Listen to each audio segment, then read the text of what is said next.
예수님 피로 용서되었다고 말하지만, 용서되셨습니까?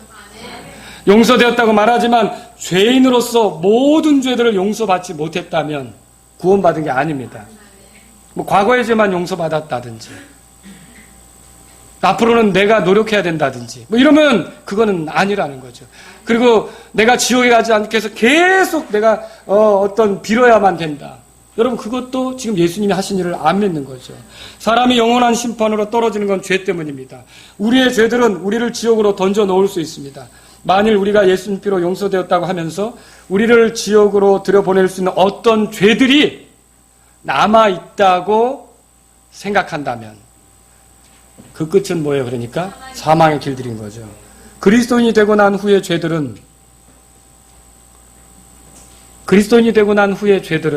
그 사람을 그 죄들이 지옥으로 보낼 수 있습니까? 여러분, 이걸 생각해 보세요. 내가 2017년 6월 11일에 예수님을 믿었다고 생각해 봅시다. 지금까지 살아온 동안 많은 죄들을 졌어요. 그 죄들을 용서받는다는 건 내가 인정하겠어요. 그런데 나는 앞으로 3, 40년을 더 살 것 같은데 그때 지은 죄들은 어떻게 될 거냐는 거죠. 그건 내가 노력해야 되는 건가? 여러분, 우리의 죄 때문에 희생은 언제 치러졌습니까? 그러면 예수님의 십자가 사건은 지금부터 언제 있었습니까? 2000년 전에 있었죠. 내게 있어서 과거든지 내게 있어서 현재든지 내게 있어서 미래든지 아직 아무것도 일어나지 않을 때 예수님께서 이미 십자가에서 내 죄값으로 피를 흘리셨고 내 모든 죄에 대한 그런 문제를 처리하신 걸 믿으시란 말이죠. 우리는 나중에 복음을 전하는 사람들을 통해 그걸 듣고 알게 된 거죠. 그렇지 않습니까? 그래서 내 미래 문제도 누가 이미 해결해 놓으신 겁니까? 예수님께서 해결해 놓으신 거죠. 그러니까 이 말을 듣고 또 얘기하는 분도 있어요. 죄를 지어도 된다는 뜻으로. 여러분, 그건 절대로 아닙니다. 제가 이 말씀을 드리는 것은 죄를 지어도 된다는 뜻으로 말하는 게 아닙니다. 이 말씀을 여러분에게 드리는 것은 우리의 죄보다 하나님의 은혜가 더 크다는 걸 말씀드리는 거예요. 정말 그렇게 믿으십니까? 그리스도인의 삶의 죄가 늘어나면 여러분, 하나님과 우리 사이가 불편해지는 거 아시죠? 하나님 우리에게 권면하시겠죠? 우리가 죄를 계속 짓게 되면 하나님 우리를 징계하실 수 있습니다. 그래서 하나님으로부터 누리던 좋은 것들을 놓칠 수도 있습니다. 잃을 수도 있습니다. 우리는 회개합니다. 죄를 자백해야 합니다. 그러나 우리가 그런 문제는 지옥에 안 들어가기 위해서 죄를 자백하는 게 아니라 이 좋으신 하나님과 우리의 관계가 틀어져서는 안 되기 때문에 죄를 자백하는 거 아닙니까? 지옥에 들어가고 안 가고의 문제는 예수님이 십자가에서 해결해 주신 겁니다. 이미 해결해 놓으신 거예요. 그래서 예수님을 믿지만 지옥에 가지 않기 위해 내가 씻어야 될 어떤 죄가 남아있다. 그렇게 믿는 사람은 그 끝이 뭐예요? 사망의 길들이에요. 아니, 정말 모든 죄들이 용서된 거 맞습니까? 골로새 2장 펴보세요. 골로새 2장. 그래서 교회를 그렇게 오래 다녀도 내 스스로 노력으로 계속 죄를 씻는 사람은 죽을 때까지 해결 못하고 결국 비참한 종말에 이릅니다. 저와 여러분들의 죄는 예수님께서 단 한 번 십자가에서 희생을 드리실 때 다 깨끗이 끝낸 걸 믿으시란 말이죠. 그게 예수님을 믿는 거죠. 골로새 2장 보세요. 거기 보시면 13절 다 같이 읽겠습니다. 시작. 또 너희 죄들과 너희 육체의 무할례 가운데서 죽었던 너희를 하나님께서 그분과 함께 살리시고 너희의 뭐라고 돼 있어요? 모든 범법이라고 돼 있어요. 모든 범법.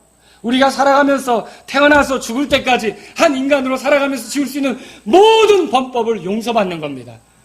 여러분, 그렇게 믿으십니까? 이게 하나님 말씀이에요. 요한일서 1장 가보세요. 요한일서 1장.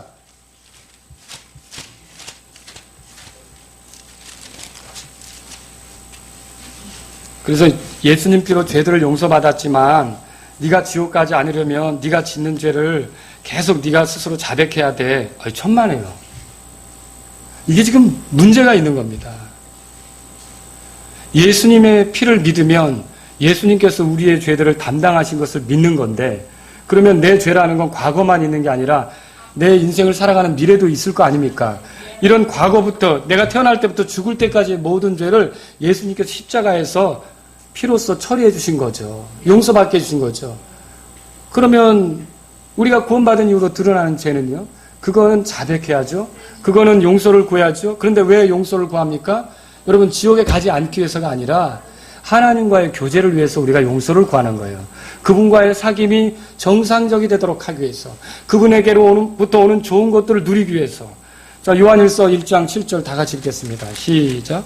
그러나 그분께서 빛 가운데 계신 것 같이 만일 우리가 빛 가운데 걸으면 우리가 서로 교제하고 또 그분의 아들 예수 그리스도의 피가 모든 죄에서 우리를 깨끗하게 하느니라. 아멘. 여러분 이렇게 믿으십니까? 어떤 죄에서? 모든 죄에서. 여러분 모든 죄에서 우리를 깨끗하게 하시는 이 하나님의 놀라운 은혜를 믿으시기 바랍니다. 이게 우리가 앞으로 정말 주님 앞에서 이게 누리는 삶의 모습이 바로 이거라는 거죠. 그럼에도 불구하고 여전히 죄들을 용서받아야 하는 문제가 남아있다. 그래서 내가 그걸 해결하지 못하면 나는 또 지옥에 갈 수 있다. 여러분 시편 1편 5절에 죄인들은 의인의 회중에 들지 못한다고 되어 있어요. 우리가 설령 하나님 앞에 죄인이라고 고백할지라도 하나님의 판정은 우리를 의인이라고 불러주시는 겁니다. 믿으십니까? 우리를 의롭다고 선언하시는 거죠.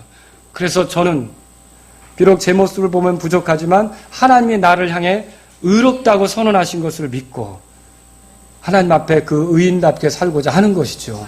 여러분 이렇게 되지 않으면, 그래서 내가 해결해야 될 어떤 그런 죄들이 여전히 남아있어서 내가 노력해야 된다고 보면 예수님을 믿는 게 아니라는 것이죠.